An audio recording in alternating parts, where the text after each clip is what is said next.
नमोस्तु इंदसदवंदियाणं तिहुवणहिदमधुरविसदवकाणम् अन्तातीतगुणाणं नमो जिनाणं जिदभवाणं। कुंदकुंदाचार्य भगवान की जय। पंचास्तिकामध्ये 87 नंबरची गाथा चालू आहे। त्याच्यामध्ये धर्माधर्मद्रव्याचं व्याख्यान करतायत। जसं जीवद्रव्य अमूर्तिक आहे, तसंच धर्मद्रव्य अधर्मद्रव्य सुद्धा अमूर्तिक आहेत। त्यामुळे त्याचं ज्ञान करून घ्यायचं तर सर्वज्ञांच्या ज्ञानाचा आधारच पाहिजे, अन्यथा आपण तर प्रत्यक्ष ज्ञान आणि शेषज्ञानी जाणू शकत नाही। हां,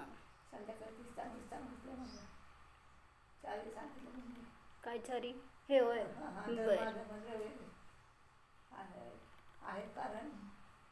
हां, काल आपण 4 हेतू घटवले होते। तर शास्त्रात असं आलं, तेच आपण आपलं काय नवीन नाही। हां, तर धर्मद्रव्य आहेत का आहेत हो? हेतू काय? लोक अलोकाचा विभाग अन्यथा घटित होत नसल्यामुळे असा हेतू आहे। म्हणजे काय म्हटलं, धर्माधर्मद्रव्याची सिद्धी कशी करणार? तर परोक्ष ज्ञानाने, तर्काने, की ज्या अर्थी इथं काहीतरी असं डिवायडेशन आहे आकाशद्रव्यामध्ये की जिथं 6 द्रव्य आहे त्याला लोक म्हटलं, तर त्याच्या बाहेर जे आहे ते सगळं अलोक आहे। त्यामुळं तो अलोक आकाश धर्माधर्मद्रव्याने रहित आहे। मग जिथं धर्माधर्मद्रव्य आहेत तिथं त्याची सिद्धी होतीये ना अस्तित्वाची, म्हणून जेवढ्या भागात आहेत तेवढ्या भागात सिद्धी केली। धर्माधर्मद्रव्य आहे कारण लोक अलोकाचा विभाग अन्यथा घटित होत नाही। दुसरा हेतू दिला होता काय? पहिल्यांदा विभक्त आहेत, धर्माधर्मद्रव्य विभक्त आहेत कथनचित का? पृथक अस्तित्वाने रचित असल्यामुळे। म्हणजे त्यांचं अस्तित्व वेगळं वेगळं आहे। भलेही ते एका क्षेत्रात आहेत, भलेही दोघांचं स्वरूप अमूर्तिक आहे, तरी सुद्धा त्यांचं कार्य डिफरंट आहे। त्यामुळे आणि त्यांचं अस्तित्व सुद्धा वेगळं वेगळं सिद्ध होतंय। म्हणून पृथक अस्तित्वाने रचित असल्यामुळे ते कथनचित विभक्त आहेत। आणि तिसरं सांगितलं काय? धर्माधर्मद्रव्य कथनचित अविभक्त आहेत का? एकत्र वृत्ती असल्यामुळे, म्हणजे एका क्षेत्रामध्ये त्यांचं अवस्थान आहे, त्या अपेक्षेने ते अविभक्त म्हणजे एकत्र आहेत। जसं एका प्रदेशावर असणारे सगळे 6 द्रव्य तुम्ही एक रूप म्हणाल तिथं आता आहे त्याचं क्षेत्र एकच आहे या अपेक्षेने फक्त, तसं धर्माधर्मद्रव्याचं सुद्धा लोकाकाशामध्ये क्षेत्र समान आहे। जेवढ्या क्षेत्रात धर्मद्रव्य आहे तेवढ्याच क्षेत्रात अधर्मद्रव्य आहे, म्हणून ते कथनचित अविभक्त आहेत असं म्हटलं। आणि शेवटचं हां, धर्माधर्मद्रव्य लोकमात्र प्रमाण आहेत, असंख्यात प्रदेशी आहेत का? हां, का? निष्क्रिय रूपाने जीव पुद्गलांच्या गतिस्थितीमध्ये निमित्त होत असल्यामुळे।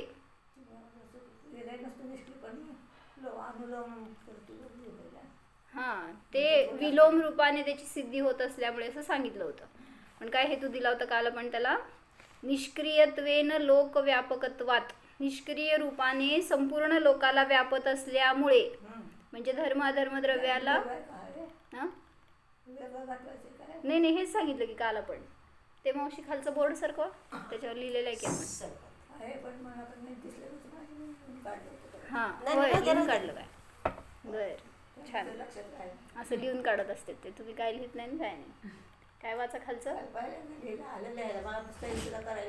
होय बाबा, लिहिलंच नाही त्याच्यावर हेतू काय काल। धर्माधर्मद्रव्य लोकमात्र आहे कारण निष्क्रिय रूपाने लोक व्यापक असल्यामुळे। तर असं त्याला हेतू देऊन सिद्ध केलं होतं। 4 विशेषण दिली आहेत गाथेमध्ये।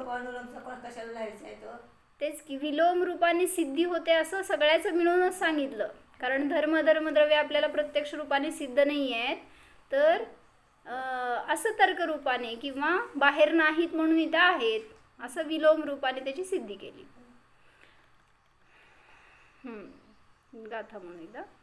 जादो लोग लोगो जे सिम सब भाव दो यगमन ठिदी दोवियमया विभक्ता अविभक्ता लोयमेत्ताय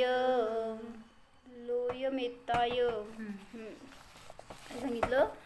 जेसिम सद्भाव दो गमन ठिदी अलोग अलोगो जादो. ज्याच्या सद्भावाने म्हणजे धर्म अधर्म द्रव्याच्या सद्भावाने गमन आणि स्थिती होते. कोणाची? जीव आणि पुद्गलांची. धर्म अधर्म द्रव्याची गमन स्थिती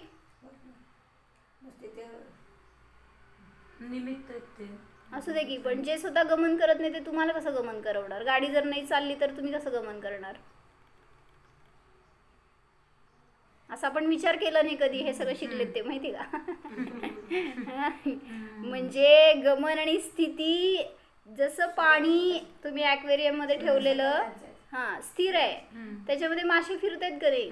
त्यामुळे एक फक्त मीडिया आहे ते धर्म अधर्म द्रव्य. स्वतः ते गमन स्थिती करेल तर जे स्वतः हलते ते दुसऱ्याला हलवू शकत नाही असं पण आहे. त्यामुळं जे स्वतः फक्त निष्क्रिय आहे आणि त्यामध्ये असणारे जीव आणि पुद्गल हे गमनागमन करतात.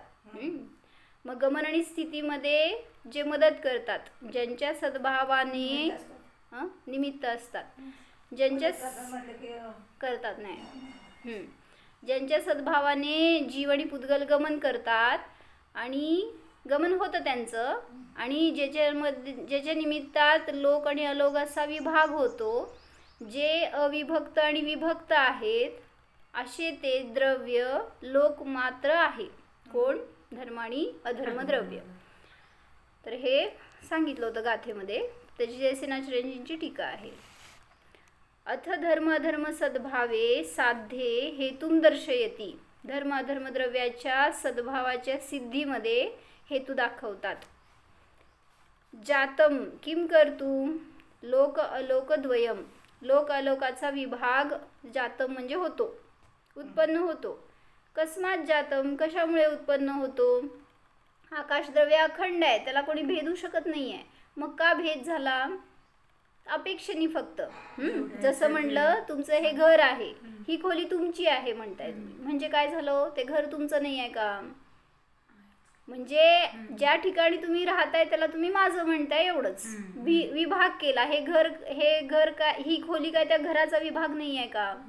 आहेच. घर तर अखंड आहे. मग ती खोली तुम्ही माझी म्हणताय, तेवढं बेड माझा म्हणतोय, तेवढं डिफरन्स केला फक्त सांगण्याच्या अपेक्षेने. तसंच इथं सुद्धा लोक अलोक हे एकच आकाशद्रव्य आहे, पण सांगण्याच्या अपेक्षेने जिथं हे 6 द्रव्य राहतात त्याला म्हणलं लोक. म्हणून लोक अलोक असे 2 विभाग उत्पन्न होतात. ययोहो धर्म अधर्मयोहो स्वभावतः च. धर्म अधर्म दोनों के स्वभाव से होते हैं, सद्भाव से होते हैं. म्हणजे दोघांच्या सद्भावाच्या निमित्तात लोक अलोक असा विभाग उत्पन्न होतो. कथम भूतौ नाही, न केवलम लोक अलोक द्वयम जातम. केवळ लोक अलोक हे 2 विभागच उत्पन्न होतात असं नाही. असंच केलं ना अर्थ?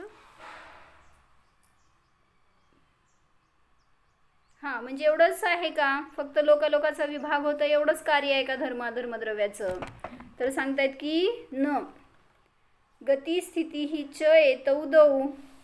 ह्या दोघांचं गती आणि स्थितीमध्ये सुद्धा गमन और स्थिती हे दोनों भी होते है. म्हणजे ह्याच्या निमित्तात होता असं सांगायचं. आता सांगताना तिथे शब्द कमी असतात. तर गमन आणि स्थिती होते त्यांच्या निमित्तात होते. द्वौ धर्म अधर्मौ मतौ सम्मतौ स्तः अथवा पाठांतरम अमयौ न केन अपि कृतौ. वे दोनों किस प्रकार के होते हैं?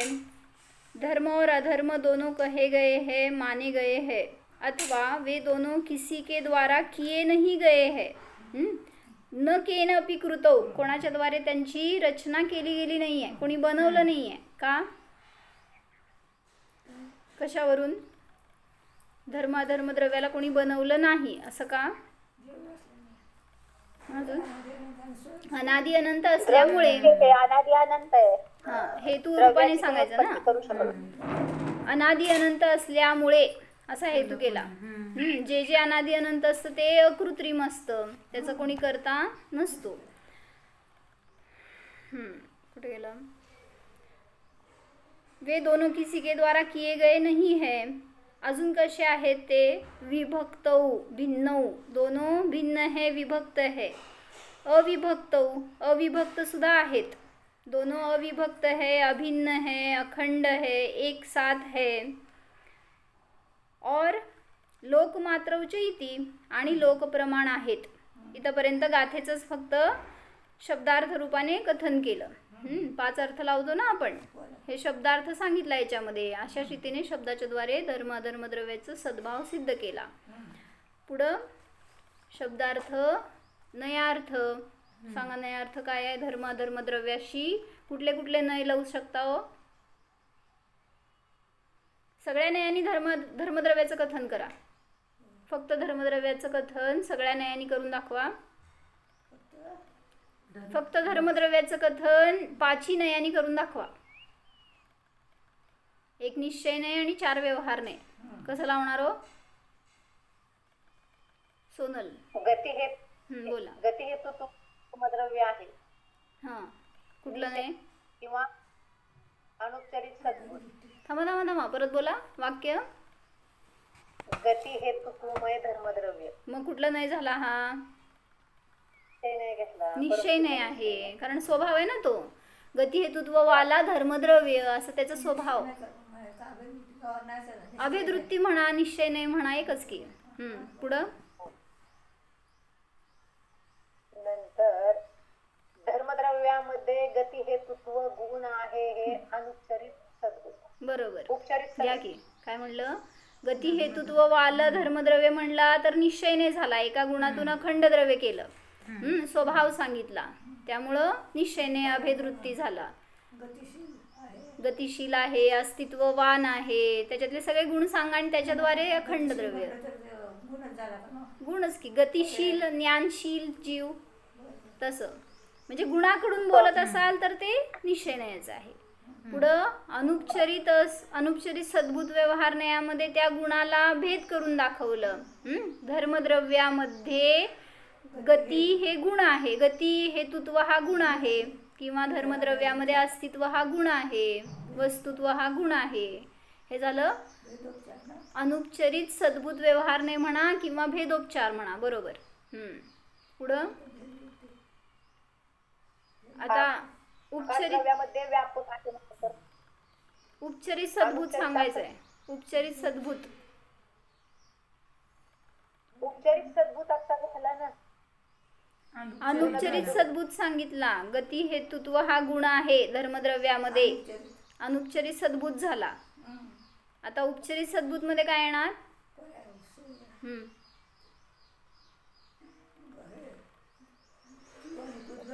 लॉक आहे, लॉक. धर्म के गुण की पर्याय, अस्तित्व गुण की पर्याय. त्या द्रव्याची ती पर्याय घ्या फक्त. जीवाजीव म्हटला तर मग ते असद्भूत मध्ये जातो परत. म्हणजे धर्मद्रव्याच्या अस्तित्व गुणाची पर्याय असं सांगितलं तर उपचरित सद्भूत व्यवहार नाही झाला. हाय का माझ्या बरोबर सगळे? कमीच गेले पुढं. आता सांगा अभेदोपचार कसं? हे धर्मद्रव्याच्या अस्तित्व गुणाची पर्याय, परिणमन असं सांगितलं तर शुद्ध रूप परिणमन करतं असं म्हणलं तर ते अस्तित्व गुणाच्या पर्यायवाला धर्मद्रव्य. धर्म पर्यायवाला धर्मद्रव्य असं म्हणलं तर अभेदोपचार झाला. असं आता ज्याला इमेज आहे ना समोर त्याला कळणार आहे, नाही तर आम्ही कुठं उड्या मारायला लागलो असं वाटेल. पुढं भेदोपचार सांगितला नाही. अनुपचरित सद्भूत सांगायचं आहे. अनुपचरित सद्भूत लागतो का?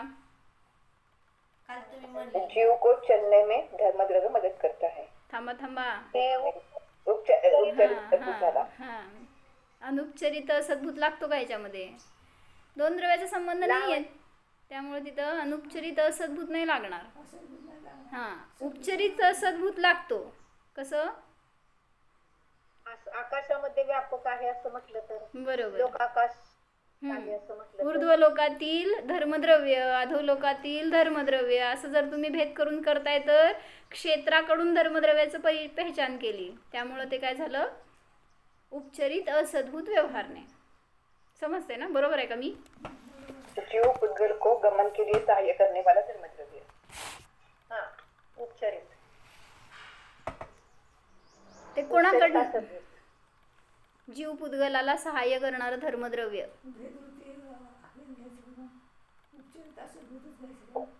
भेदवृत्तीमध्ये पर्याय येते ना, मग ते उपचरित सद्भूत येणार. हां, पर्यायाचं कथन करणार तर. नाही, मी काय म्हणत होते, जीव पुद्गलाला सहाय्य करणारं धर्मद्रव्य असं म्हणताना हो की, पण ते जीवाकडून केलेलं कथन आहे, जीवासाठी ते उपचलित असद्भूत होईल.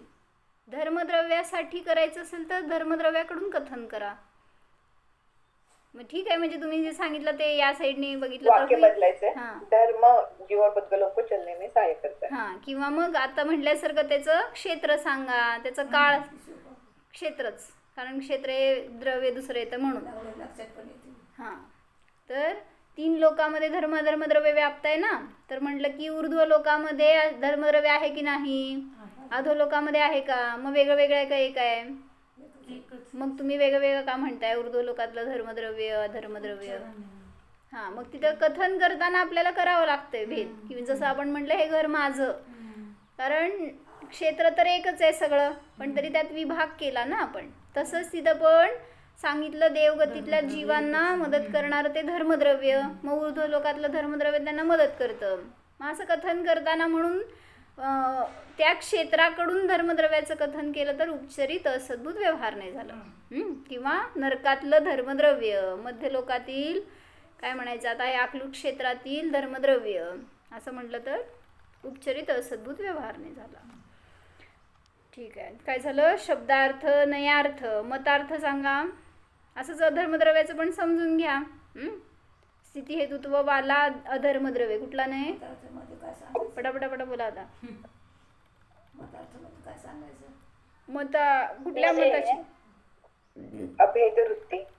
लिहा, स्थिती हेतुत्व वाला अधर्मद्रव्य म्हटलं तर मग अशी लिहिल्यासारखं निश्चय नाही झाला. तुमचं काय राहिलं सांगा, मी सांगते. भेदोपचारमध्ये काय येणार, एका गुणाचं कथन येणार. मग काय येणार त्याच्यामध्ये, धर्मद्रव्याचे रिलेटेड सांगा. धर्मद्रव्यामध्ये गती हेतुत्व गुण आहे, तसंच अधर्मद्रव्यामध्ये स्थिती हेतुत्व गुण आहे, असं तुम्ही वेगळं काढून सांगितलं तर भेदोपचार झाला. आणि गुणवाला म्हटलं तर निश्चय नाही होतो. समजलं? काय झालं, कुठं आलो?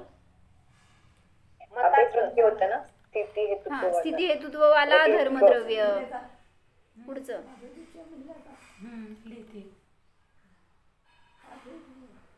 समजलं का? समजलं तर लिहिता येईल, नाही तर तुम्ही गोंधळच करणार आहे. काय केला, भेदोपचारमध्ये गुणांचं कथन येतं, फक्त गुण.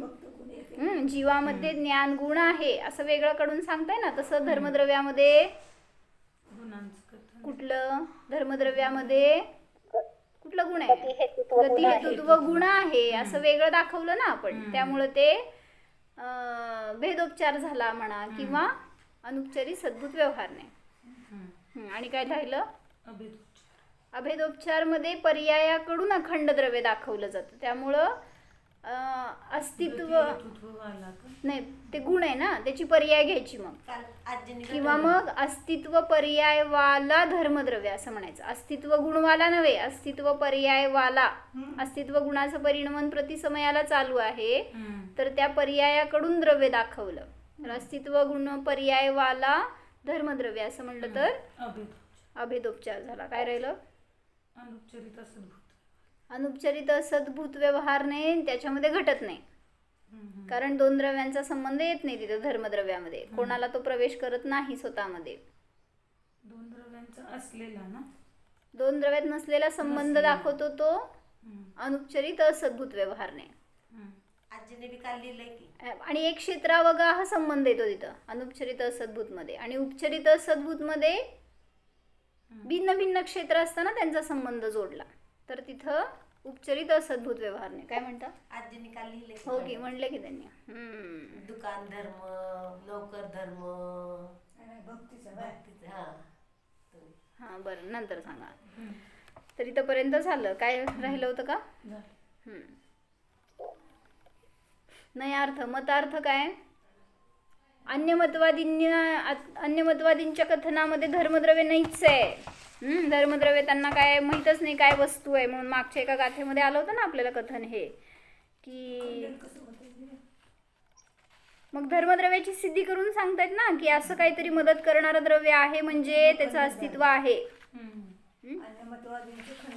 अन्यमतवादींचं खंडन करताना मतार्थ म्हणजे कारण असणार. काय? कार्य गमनाचं स्थितीचं कार्य दिसतंय म्हणजे कारण असणार. कारण आहे, बरोबर. कार्य दिसते म्हणजे कारणाचा सद्भाव आहे. मग धर्मद्रव्य हे असं कारण आहे की जे अन्य द्रव्यांना मदत करते. धर्मद्रव्य जीव पुद्गलाला.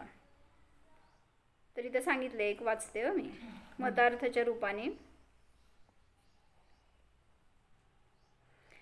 धर्म अधर्म द्रव्य तथा काल द्रव्य इन तीन संबंध में किसी भी दर्शन में प्रकाश नहीं मिला.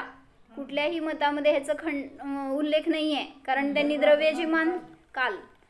तर सगळ्या इतर मतवादींच्या मध्ये जे काही द्रव्य सांगितली ना, ते काहीतरी 6 द्रव्य सांगितली किंवा 16 द्रव्य तत्व सांगितले, 9 द्रव्य सांगितले. असं त्यांचं सगळे जे काही सांगितली गेलेली द्रव्यांचं कथन आहे त्याच्यामध्ये धर्मद्रव्य किंवा कालद्रव्य येत नाही.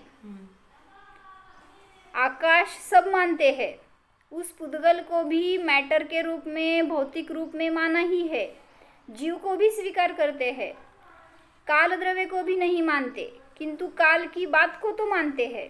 समय, घडी, घंटा वगैरे मानतात, पण काल द्रव्य असतं असं मानत नाहीत. पर्याय मानतात पण द्रव्य मानत नाहीत श्वेतांबर मतवादी. म्हणून हे अन्यमतींच्या अपेक्षेने त्यांचं खंडन करण्यासाठी सुद्धा ह्याच्यातून खुलासा केला की अशा काहीतरी लक्षणवालं द्रव्य असतं म्हणजे धर्मद्रव्याचं सत्ता आहे. मूर्त अमूर्त समस्त द्रव्यों का प्रकाश जैन दर्शन में ही किया गया है. कारण अमूर्तिक द्रव्याची सिद्धी करायची तर अमूर्तिक अतींद्रिय ज्ञान पाहिजे, आणि अतींद्रिय ज्ञान मात्र सर्वज्ञ भगवंतांच्या द्वारेच सांगितलं जाणार त्याचं कथन. त्या अमूर्तिक ज्ञानाचे स्वामी काय म्हणायचं, अतींद्रिय ज्ञानाचे स्वामी सर्वज्ञ भगवान आहेत, आणि त्यांनाच ते प्रत्यक्ष होणार आहेत हे द्रव्य सगळे. यह धर्मास्तिक आहे, मग कसं आहे त्याचं सगळं वर्णन केलं. अमूर्तिक आहे, स्पर्श सगंध वर्णानी रहित आहे, लोकाकाश प्रमाण व्याप्त आहे. तसंच अधर्मद्रव्य सुद्धा व्याप्त आहे, पण कुठंपर्यंत आहे? लोकाकाशाच्या अंतिम बाउंड्रीपर्यंत आहे. जे काय अनुमानामध्ये तत्व सांगितलं जातं उससे भी अति सूक्ष्म धर्मास्तिकाय नामक पदार्थ है. त्यामुळं तुम्हाला ते कुठल्याही इंद्रियांनी किंवा मायक्रोस्कोपनी किंवा काय म्हणायचं मायक्रोस्कोपनी, सुपर मायक्रोस्कोप काय असेल ना त्याच्याने कशाने पण दिसणार नाही, कारण दिसण्यायोग्य ती पदार्थच नाही आहे. अमूर्तिक आहे, स्वभाव से महान है, अमिट है, हे सगळं सांगितलं त्याच्यातून. म्हणजे मतार्थाच्या द्वारे सिद्धी केली की धर्मद्रव्याचं अस्तित्व आहे. अन्य कुठल्या मतवादींनी ज्यांनी मानलं नाही त्यांच्यासाठी खंडन झालं. शब्दार्थ, नयार्थ, मतार्थ, आगमार्थ तेच की त्याच्यामध्ये गती तत्व रूपाने ते जीवाला मदत करतं हे आगमामध्ये आलेलं कथन आहे. त्याच्यावरून सिद्धी होते धर्मद्रव्याची, असं आगमाच्या आधाराने सिद्धी केली. पुढं भावार्थ. आगम चालतंय तसं म्हणा, दोन्ही नयांच्या द्वारे, पण जे काय आगमामध्ये कथन येतं ते आगमार्थ रूपाने सांगणार. भावार्थामध्ये काय? बरोबर. भावार्थामध्ये काय सांगितलं की धर्मद्रव्य अधर्मद्रव्य हे स्वभावाने भिन्न आहेत मायापासून. जरी ते अमूर्तिक आहेत तरी सुद्धा त्यांच्यामध्ये माझे गुण नाहीत, माझ्यामध्ये त्यांचे गुण नाहीत. मी त्यांचा करता नाही, ते माझे करता नाहीत. त्यांचं अस्तित्व पृथक जाणीवेत येतं. मी कोणाला चालवण्यासाठी सुद्धा, गमन करण्यासाठी सुद्धा मदत करणारा नाही, हे सुद्धा समजतं त्याच्यावरून. म्हणजे धर्मद्रव्याचं भाव समजून आला की ते द्रव्य काहीतरी त्याचं अस्तित्व आहे. कर्तृत्व येत नाही. भावार्थ काय? त्या धर्मद्रव्याप्रमाणे मी सुद्धा अनादि अनंत शुद्ध आहे, अनादि अनंत अस्पर्शी आहे. कोणाला सुद्धा मी जरी एका क्षेत्रात व्याप्त आहे तरी सुद्धा परद्रव्याला मी माझ्यामध्ये प्रवेश देत नाही, किंवा कोणाला स्पर्श करत नाही. काय म्हणला? स्पर्श करत नाही म्हणजे याचा अर्थ प्रवेश करू शकत नाही. बरोबर, असं. एकमेकांमध्ये त्यांचा प्रवेश नाही. चालण्यामध्ये जीव आणि पुद्गलाला चालण्यामध्ये साधकतम कारण धर्मद्रव्य असं म्हणू शकतो आपण. निमित्त कारण कारण, जीव निमित्त निमित्त कारण. कारण. साधकतम मग साधन तर क्रियावरती शक्ती आहे सुद्धाचं ते उपादान. साधकत्व मिळणार का? हं? क्रियावरती शक्ती आहे ते साधकत्व मिळणार का? बरोबर, स्वतःचं उपादान जे आहे ते साधकतम साधन म्हणा, आणि निमित्त रूपाने बहिरंगामध्ये धर्मद्रव्य आहे. मग गाडी कुठलं कारण आहे? साधकतम म्हणजे त्याशिवाय होणारच नाही. मग अशी ती माझी शक्ती आहे त्याच्याद्वारेच कार्य होते, अन्यथा होणार नाही. तसं मी काल तुम्हाला परवा विचारलं होतं एक प्रश्न. अकृत्रिम जे काही रचना आहेत, मेरू पर्वत, असंख्यात द्वीप, समुद्र, ते विमान वगैरे, मग त्यांना धर्मद्रव्य काय मदत करतो? जीव पुद्गलांना मदत करतं म्हटलं का नाही? तर ते तर स्थिर आहेत, अनादि अनंत स्थिर आहेत. मग अधर्मद्रव्य कार्य करते. पण तुमच्या व्याख्येप्रमाणे काय सांगितलं तुम्ही? गमनपूर्वक स्थिर राहण्यासाठी जे मदत करतं ते धर्मद्रव्य म्हणताय. मग त्यांच्यात तर गमनच नाही. त्याच्यामध्ये त्याला निमित्त घेण्याचं. परिणमन चालू आहे, त्याला कालद्रव्य निमित्त आहे. तुम्ही ते पक्षाचं उदाहरण दिलं होतं ना, 2 पक्षी आणि मध्ये ते खाण्याचा पदार्थ ओढतायत, तर तो तिथल्या तिथेच राहतो. इकडे हा खेचतो, इकडे तो खेचतोय. ते नाही का लागणार? नाही, तसं नाही. ते अधर्मद्रव्याचं कार्य एकाच ठिकाणी कसं होऊ शकतं ह्याच्यासाठी सांगितलं. म्हणजे शंका होती ती पण, असं त्या दोघांचं अस्तित्व खंडित होईल किंवा काय कार्य दिसणार नाही अशी शंका करायची शंका होती ती. त्याच्या नाही. मला काय विचारायचं आहे, तुमची व्याख्या काय आहे धर्मद्रव्याची? गतीसाठी उद्युक्त असणाऱ्या जीवपुद्गलांना गमनाला मदत करतं ते धर्मद्रव्य आहे. मग हे तर अनादि अनंत स्थिर आहेत, मग त्यांना कुठं मदत करते धर्मद्रव्य? मग अशी व्याख्येमध्ये करा. तिथं पुरणगलन तर चालू आहे ना. जेव्हा ते पुरणगलन होतं तिथं काही ना काही हालचाल तर होतच असणार ना. काय हालचाल थोडी ना होती? एकाच ठिकाणी काय हालचाल होती? जेव्हा पुरणगलन होतं, गलन झाल्यावर ते सेपरेट तर होतात ना. हे सांगा ना. परमाणू जेव्हा येतात तेव्हा त्यांना पण मदत करणार धर्मद्रव्य आहे. जातात म्हणजे गमन चालू आहे. मग ये जा करतायत म्हणजे परमाणूंचं आवागमन चालू आहे. परिणमन म्हणताना जुन्याचं नवीन झालं वगैरे असं म्हटलं तर कालद्रव्य निमित्त होईल. आणि असं तर मेरू वगैरे जुनं आणि नवीन तर नाहीच आहे. म्हणून सांगितलं त्यांच्यामध्ये जे काही परमाणू आहे, जसं त्यांनी विचारलं होतं प्रश्न, भिंत आहे ती गमनपूर्वक कुठं स्थिर झाली आहे, स्थिर ती त्याला मदत करतं धर्मद्रव्य. मग तसं जे काय अनादि अनंत स्थिर रचना आहेत मेरू वगैरे, तर त्यांच्यामध्ये असणारे परमाणू आहेत त्यांचं चालू आहे ना, याचा एकमेक काय म्हणायचं येणं आणि जाणं. मग त्याच्यामध्ये सुद्धा धर्मद्रव्याचं सहकार्य आहे आणि ते स्थिर झाले तिथं तर धर्मद्रव्याचं सहकार्य आहे.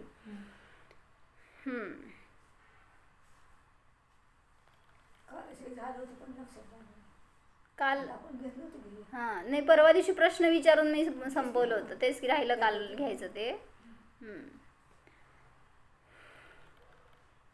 असं कुठले कुठले कृत्रिम रचना आहे तो?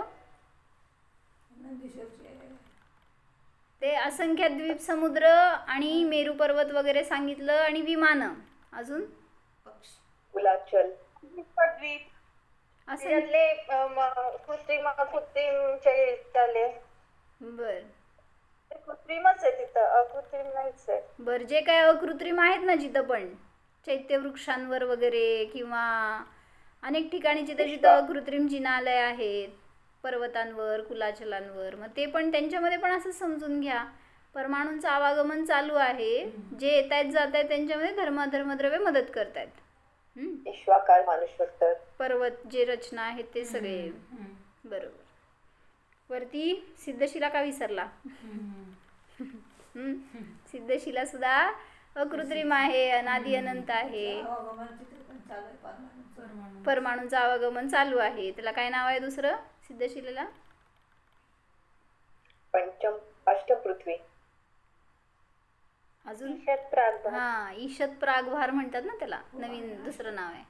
अष्टम पृथ्वी म्हणा, सिद्धशिला म्हणा. तर ते सुद्धा सगळं अकृत्रिम आहे. त्यांच्यामध्ये जीवाचं सुद्धा आवागमन चालू आहे, पुद्गलाचं सुद्धा तिथं आवागमन चालू आहे. तद्यथा धर्म अधर्मौ विद्येते लोक अलोक सद्भावात. धर्म अधर्मद्रव्य आहेत, लोक अलोकाचा सद्भाव असल्यामुळे तद्यथाने खुलासा करायला लागलेत अशी. षड्द्रव्य समूहात्मक लोक. षड्द्रव्य समूहात्मक जो असतो तो लोक आहे. तस्मात बहिर्भूतम शुद्धम आकाशम अलोक. सांगा, त्याच्याहून बहिर्भूत जे शुद्ध आकाश आहे त्याला म्हणलं अलोक. जे सेनाचार्यांची टीका आहे, एक 4-5 लाईन चालू आहे माझी. तत्र लोके गतिम तत्पूर्वक स्थितिम आस्कंदतोः स्वीकुर्वतोः जीवपुद्गलयोः यदि बहिरंग हेतुभूत धर्म अधर्मौ न स्याताम.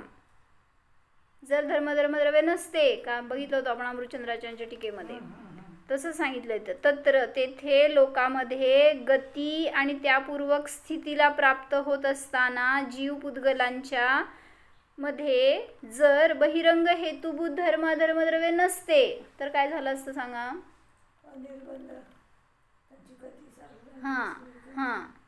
तदा लोकात निरर्गल आणि अनिर्बंध. तदा लोकात बहिर्भूत बाह्य भागे अपि गतिः केन नाम निषिध्यते न केन अपि. जर धर्मद्रव्य नसते मानले, जीवाची शक्ती आहे तर जाऊ दे ना जीवाला, कशाला पाहिजे निमित्त तुम्हाला धर्मद्रव्य. जर नाही मानले असं कोणी म्हणून, तर कार्य होताना उपादान पण पाहिजे, निमित्त पण पाहिजे. कार्य होतं उपादानामध्ये, पण तरी सुद्धा दोघांचं अस्तित्व असावं लागतं. काय सांगितलंय?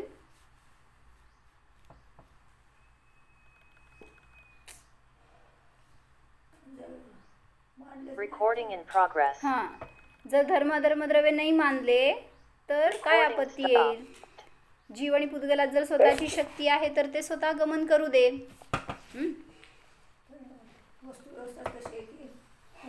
जीव आणि पुद्गल पण राहणारच नाहीत ना, कारण त्यांच्यामध्ये आवागमन होणारच होणार. जीव आणि पुद्गलाचं कार्य होणार नाही असं म्हणा. जीव पुद्गल काय धर्मद्रव्यामुळे आहेत असं नाही आहे. जीव पुद्गलात कार्य दिसून येणार नाही, कारण जेव्हा पण कार्य होणार तिथं निमित्ताचा सद्भाव आवश्यक आहे. त्यामुळे निमित्त जर नसेल तर तिथं जीवाजीव सुद्धा गमन करू शकणार नाहीत, स्थिती करू शकणार नाहीत. कारण चालू पण शकणार नाहीत धर्मद्रव्य नाही म्हणून, थांबवू पण शकणार नाहीत, म्हणजे मग कशी स्थिती होईल त्यांची, असं होतं ना. म्हणून त्यांचं कसं होईल ते नाही, न चालता फिरता जीव राहत नाही असं मला तुम्हाला म्हणायचंय का? आमच्याकडे सिद्ध भगवान आहेत तसे. न चालता फिरता मी स्थिर राहू शकतात. म्हणजे कार्य दिसून येणार नाही असं सांगितली आपत्ती. काय म्हटलं? जर जीव धर्मद्रव्याचं अस्तित्व मानलं नाही तर लोकात बहिर्भूत बाह्य भागे अपि. लोकाकाशाच्या बाहिरंगामध्ये, त्या बाह्य भागामध्ये सुद्धा गती कोणाच्याद्वारे निषेधली जाऊ शकत नाही. म्हणजे तिथं पण गती होईल, कारण धर्मद्रव्याचं तुम्हाला गरजच नाही आहे. अधर्मद्रव्य थांबवणार नाही आहे. लोकाच्या बाहेर अलोकामध्ये सुद्धा कोणाच्याद्वारे सुद्धा त्याचा निषेध केला जाऊ शकणार नाही. ततः लोक अलोक विभागात एव ज्ञायते धर्म अधर्मो विद्येते. म्हणून लोक अलोकाच्या विभागानेच धर्म अधर्मद्रव्य आहेत हे जाणलं जातं. असं आपण तर्काने कधी सिद्धी करायला जात नाही. करायला पाहिजे, म्हणजे सगळं आचार्यांनी करून दिलं आणि आपण फक्त ऐकत बी नाही आहे, वाचत बी नाही आहे. म्हणजे आपली बुद्धी लावलं तर आपल्यात शंका पण येतील. म्हणजे आपल्यात आपण वाचलं तर शंका पण येतील, अजून नवीन खुलासा होईल. बरोबर, भावभासन करत नाही. सगळं आम्हाला बास आहे, जीव समजला तेवढंच निश्चयाभासी झालोय. तौच किम विशिष्टौ, आणखीन ते कुठल्या वैशिष्ट्याने सहित आहेत. भिन्न अस्तित्व निष्पन्नत्वात निश्चयनेन पृथक्भूतौ एकक्षेत्रावगाहत्वात असद्भूत व्यवहारेण सिद्धराशीवत अभिन्नौ सर्वदा एव निष्क्रियत्वेन लोकव्यापकत्वात लोकमात्रौ इति सूत्रार्थः. उदाहरण घेऊन सांगितलंय चांगलं त्यांनी. काय? भिन्न अस्तित्वाने निष्पन्न असल्यामुळे निश्चयाने ते पृथक्भूत आहेत. सगळं तिन्ही आपले हेतू एकाच वाक्यात घातलेत. काय? धर्मद्रव्य विभक्त आहेत का पृथक अस्तित्वाने रचित असल्यामुळे.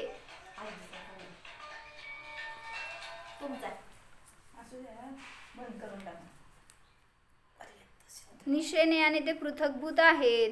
पुढं एक क्षेत्रावगाह असल्यामुळे मग लावलाय की असद्भूत व्यवहार नाही. तर अनुपचरित असद्भूत व्यवहारण्याने सगळे द्रव्य एक क्षेत्रावगाह रूप आहेत. धर्मद्रव्य आणि अधर्मद्रव्य एकाच ठिकाणी आहेत ना आकाशामध्ये, त्यामुळं अनुपचरित असद्भूत व्यवहारणे पण लागतो बरं का. असा आला होता विचार एकदा, पण संबंध नाही आपण लावत त्यामुळं वाटलं नसेल. पण एका द्रव्यात एका क्षेत्रात आहे, एका क्षेत्रावर किंवा त्यांचं मग आपण जे लावलं ना उपचरित असद्भूत मध्ये तिथं कार्यच लावावं लागेल. कारण एका क्षेत्रात जर त्यांचा संबंध आहे म्हटलं तर अनुपचरित असद्भूत येतोय.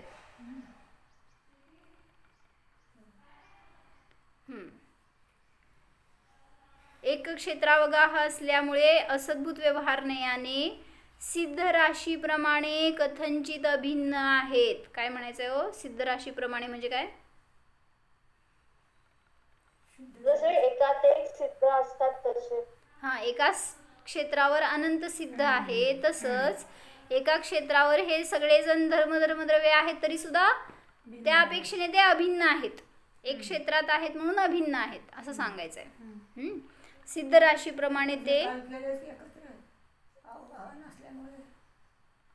एक क्षेत्रामध्ये असल्यामुळे अभिन्न आहेत, अविभक्त आहेत. तेच केलं. सर्वदा एव निष्क्रिय रूपाने लोकव्यापक असल्यामुळे लोकमात्र आहेत असा भावार्थ आहे, सूत्रार्थ आहे.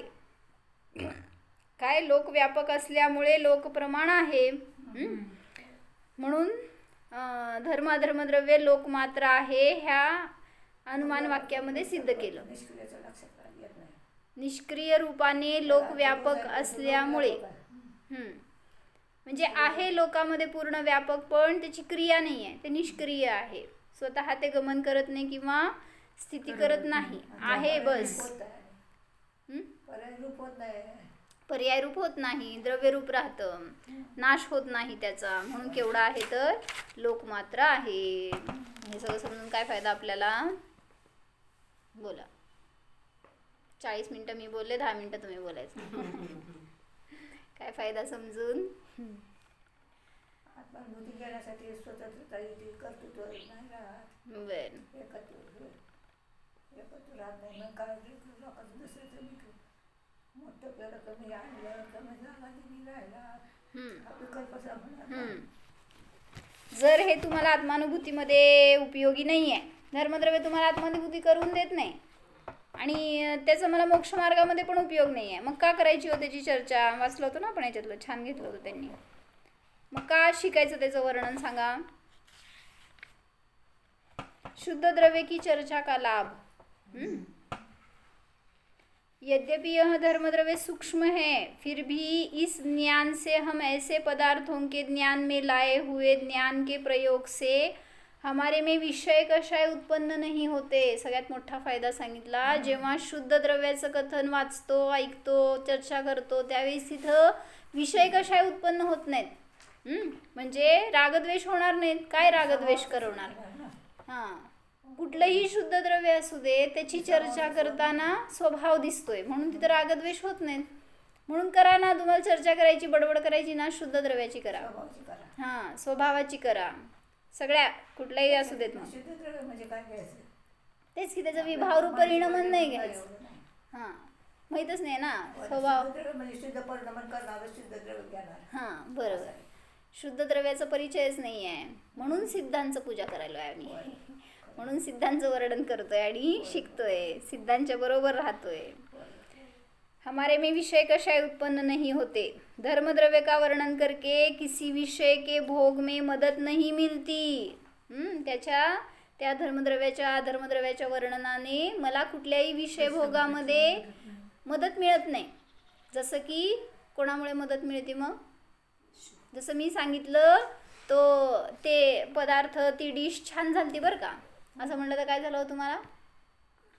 नाही खाल्लं नाही तुम्ही, पण खाण्याचे भाव जागृत झाले ना. ते करायचंय, खायचंय, कसं असतंय बघायचंय, म्हणजे ही जागृती झाली विषय कषायांची. भोगला नाही तुम्ही, पण भोग सुरू झाला म्हणाच, तसंच ज्ञानातून. म्हणजे तशी विभावाला अनुमोदना मिळाली. तसं धर्मद्रव्याच्या कथनाने, वर्णनाने विषय भोगामध्ये मदत मिळत नाही, उत्पन्न होत नाहीत विषय कषाय. एक शुद्ध द्रव्य है, हमारे रागादिक भावों के लिए अनाश्रय है. ह्या सगळं हे चांगलं आहे वर्णन. म्हणजे आपल्याला रागादिक भाव उत्पन्न होत नाही, त्याच्यासाठी अनाश्रय रूप आहेत. आणि कोण आश्रय हो? रागादी भावांचा आश्रय कोण? बसून बाहेर जाणं. उदाहरण सांगा की. जीवाला विसरलं, मी जय समजल्या म्हणून बरोबर. काहीतरी खाऊ वाटते, चांगला असावं, बसायला त्या काला असावं, कंटाळा आलं की लागलं करणार, थोडं झालं की असं होते, मला तसं होते. कोणी काय बोललं की हा चांगला तो वाईट, हे भाव, हे क्षेत्र चांगलं ते नको, हे पाहिजे, हे सगळे रागादिक भावाची उत्पत्ती विभावाकडे पाहिल्याने होते, द्रव्याच्या स्वभावाकडे पाहिल्याने होत नाही. म्हणून ते रागादी भावांचा अनाश्रय रूप आहे. कुठलंही जे आश्रय स्थान आहे त्याच्या शरण जाऊ नकात. रागादींच्या उत्पत्तीमध्ये बरोबर सगळ्या पर्यायांचं कथन जेव्हा किंवा पर्यायाला ज्ञानात घेणार तर नियमाने रागादीची उत्पत्ती होते, जे विभाव परिणमन करतात ते. कोई सोचता हो कि फालतू चर्चा से क्या लाभ है? यह फालतू बात नहीं है. द्रव्य के स्वरूप की चर्चा में उपयोग जाए तो वहाँ विषय कषायों का आक्रमण बंद हो गया. यह लाभ की बात है. म्हणजे तुम्ही इथं नाही असता, आता काय केलं असतं हो? फालतू बात. स्वयंपाक, जेवण, पाणी, खाणं पिणं, रागद्वेष, कषाय, मोह ह्याच्यामध्येच अडकला असतो. म्हणून ही कथा ऐकतोय, वाचतोय तर उपयोग तेवढा जोडलेला राहतो. म्हणजे पुण्यास्रव चालू आहे, पापास्रव थांबला, भावांची उज्ज्वलता होते. सर्वज्ञांच्या वाणीचं आपण अवलंबन घेतोय तेवढ्या वेळासाठी, म्हणजे किती विशुद्धता आहे परिणामामध्ये त्याच्या निमित्तात.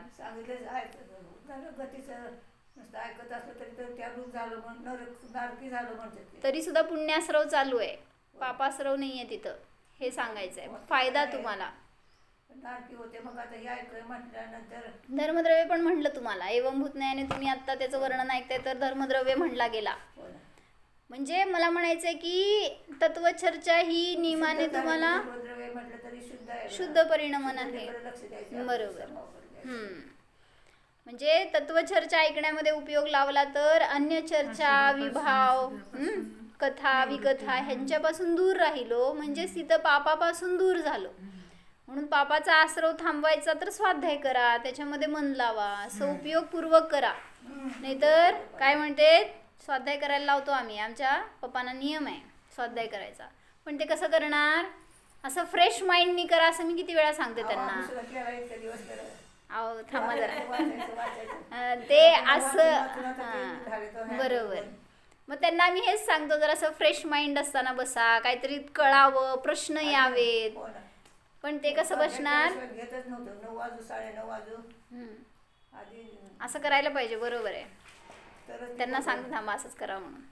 कारण ते काय करते, सगळं दिवसभराचं सगळं काम झालं, आपलं टी व्ही बघून झालं, रात्री 10, 10:30, 11 काय का वाजना तेव्हा बसणार. मग असं झालंय. मग ते काय त्यातनं काय रस येणार, आनंद येणार, ते झाकलेले असते डोळे तोपर्यंत. आणि मग ते सगळं विचार डोक्यात ठेवून स्वाध्याय, कशाचं स्वाध्याय होणार आहे? शब्द फक्त वाचणं म्हणजे स्वाध्याय नाही आहे. म्हणून मी त्यांना असं विचारत असते, मला प्रश्न विचारा, तुम्ही काय स्वाध्याय केला त्यातनं. मग मी सांगते, नाही तर मी विचारते प्रश्न. तुम्हाला फोन लावायला होते. चला हो. जाणार. तुम्हाला वेळ नसतो. हा मी शुद्ध जीवद्रव्य आहे जाणा. परद्रव्यापासून अस्पर्शी भिन्न आहे जाणा. स्वतःच्या स्वभावाशी अभिन्न रूप आहे जाणा.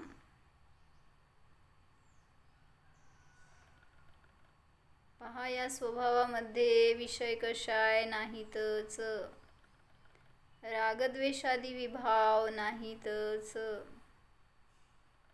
परद्रव्य परपर्याय नाहीच जाणा. या सर्वांचा हा मी ज्ञाता मात्र आहे.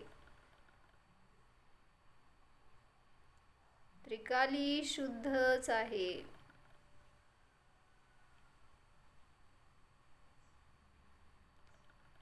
परपरिणतिरहितोऽहम् अस्तित्वगुणसम्पन्नोऽहम्.